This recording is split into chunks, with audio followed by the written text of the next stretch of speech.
And we're rolling. Hello, hello. Welcome to a series of dramatic readings of 4 different erotic poems. Spicy. Red, I can't do this. Alright, so listen.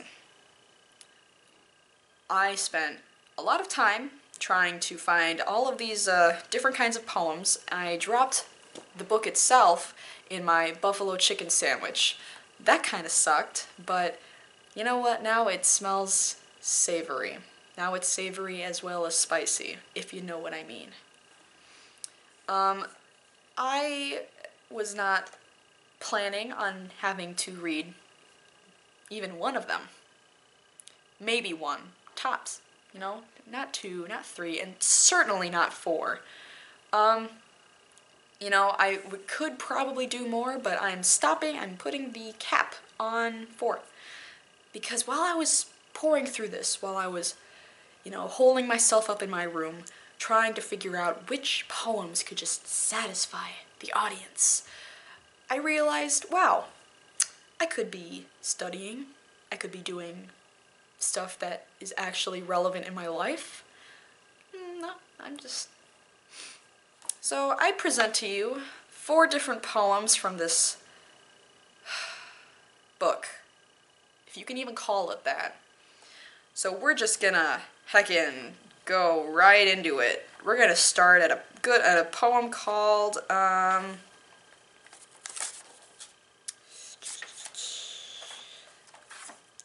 Pastoral by G.A. Stevens. Good old fella. I have no idea who he is. Also, I'm going to try and do this all in one take because I suck at video editing and I have no idea if, you know, if this is even worth it. Let's dive right in, shall we?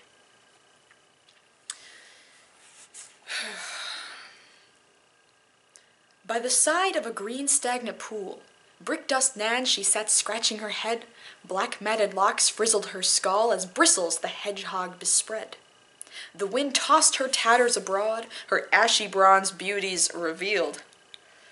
A link boy to her through the mud, barefooted flew over the field.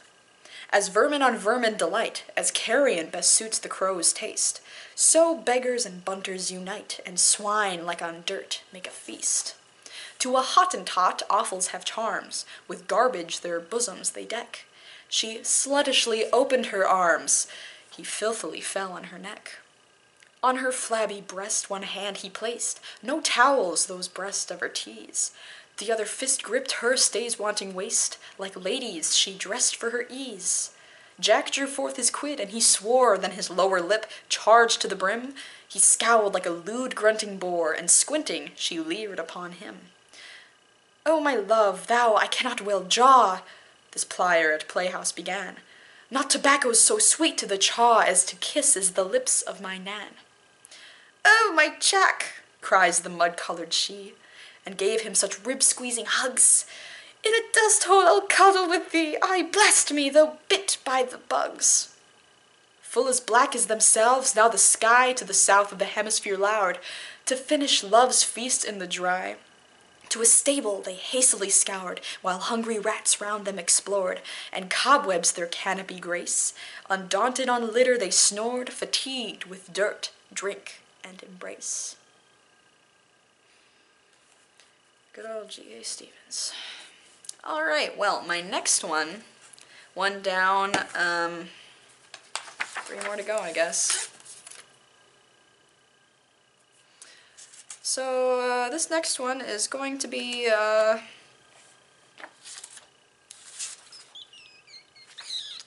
saving my 2 favorite ones for last. You'll know why they're my favorites, but, alright, this one is called Fred Apollos at Favas, or Favas, whichever pronunciation you prefer. Don't give me crap about it, please. I'm just a freshman. My sexual feats, it is accounts of these each friend entreats. They do not care what women wear, or what artistic fashion meets my best approval. Love is all. There are no swans, but Leda's and its hiss, majestic once, grows tame with telling over tea and the inevitable buns. They hate Picasso. Art's no go. They only like the rude, reclining nude. The shiny covered magazines all show the svelte form, this velvet norm of their romantic discipline, whose wild imaginations flow towards flesh more bright than I had ever seen. And am I like a god who sit and nod at their remarks? Experienced in all the ways of love, each subtle move, I hate them as their hard works rise over their plates of pork and fall against my ear. They take me by surprise, for suddenly I know myself a jealous man, and also ran, unfit to face the company of such who obviously touch such transports of delight as I have never known. How can I qualify? It only seems I have my dreams and hopes, those bitter shapes of unloved breasts and thighs that pass, each one my golden ass. My sexual feats are all my friends, not mine. Not me to whom the red tongue sends such thrills. It is the thought that kills.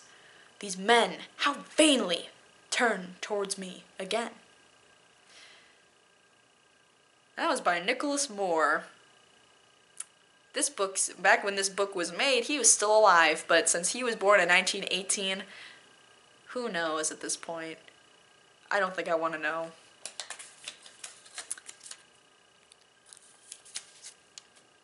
Yeah. Alright, now we get down to the real fun ones. But the question is, which one? Let's see. Here's a shorter one. Real short, sweet, to the point. I actually have a lot of different bookmarks here. It's kind of tough to choose between the ones that I've narrowed down, but bear with me. So this one is called The Once Over by Paul Blackburn. The tanned blonde in the green print sack in the center of the subway car, standing, though there are seats, has had it from one teenage hood, one lesbian, one envious housewife, 4 men over 50, and myself. In short, the contents of this half of the car. Our notations are: long legs, long waist, high breasts, no bra, long neck, the model slump, the handbag drape and how the skirt cuts in under a very handsome set of cheeks, stirring dull roots with spring's rain, saith the preacher, not the pastor. Only a stolid young man with a blue business suit and the New York Times does not know he is being assaulted. So, she has us, and we her. All the way to downtown Brooklyn. Over the tunnel and through the bridge to DeKalb Avenue we go, all very chummy. She stares at the number over the door and gives no sign, yet the sign is on her. Messed up a couple times in that one, but hey, what are you gonna do? Alright, now, this last one is my favorite one out of all the ones that I have read. It's about let's do that one. And let's do, I forgot to take the sticky note off of this one. We're gonna do that now. Woo! There it is, all 4 of them. Alright. So this one is one of my favorites out of all the ones that I've read in this book, by Paul Eaton Reeve. There are a lot of question marks in the dates where he was born and when he died. No one knows. Maybe he's still alive. But this one is called Succumbing. Now it's kind of an ugly word, succumbing. Yeah, succumbing. Eh. It has kind of a it's sort of an intention behind the word, and my favorite thing about this particular poem is that it kind of explains why the word sounds the way it does. Just disgusting. This poem is in a very special section of the book. It holds a very special place in my heart. It's under the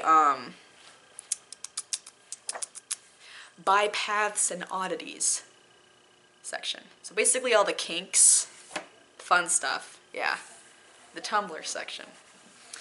So, I present to you the final poem of this train wreck of a dramatic reading.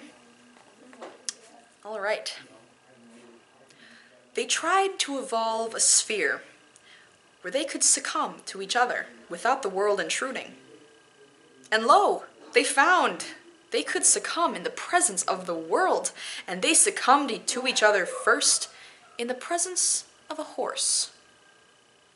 And the horse became involved in their love so that they always succumbed in front of the horse, as well as in front of each other. Presently, the woman began to succumb more often than the man, while the man became less eager to succumb, for he knew that it was killing him and he would have to give it up.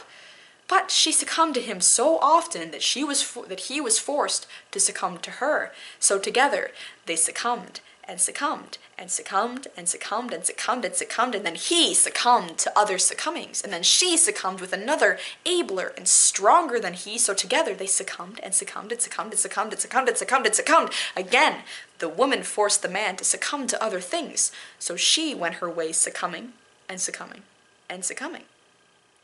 Thus, she became a legend and faded from life, succumbing and succumbing. Thus, the word assumed strange significance. I'm dead inside. You know what? Just never doing that again.